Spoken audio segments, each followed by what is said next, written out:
महाराष्ट्रासह कर्नाटक, गोवा व अन्य राज्यातील भाविकांचे श्रद्धास्थान असलेले प्रत्येक वर्षाप्रमाणे सद्गुरू श्री बाळूमामा देवालय आदमापूर येथील शारदीय नवरात्र उत्सव मोठ्या प्रमाणात साजरा करण्यात येत असतो। त्यानिमित्त न्यासाचे बाळूमामा मंदिर, भक्तनिवास, अन्नछत्र व परिसराची स्वच्छता करणे यासाठी 13 सप्टेंबर ते 16 सप्टेंबर 2025 अखेर मंदिर व अन्नछत्र बंद राहील, तरी भाविक भक्तांनी सहकार्य करावे असे आवाहन करण्यात आले आहे।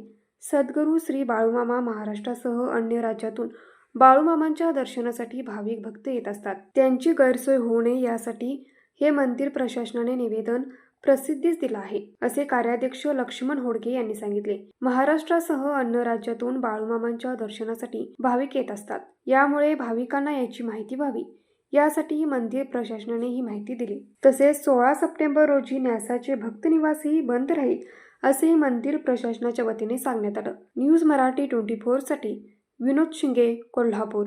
हे आहे गोकुळचं श्रीखंड, अगदी जिभेवर रेंगाळणारं, जिभेवरच नाही तर मनावरही रेंगाळणार गोकुळ श्रीखंड, मनावर रेंगाळणारं।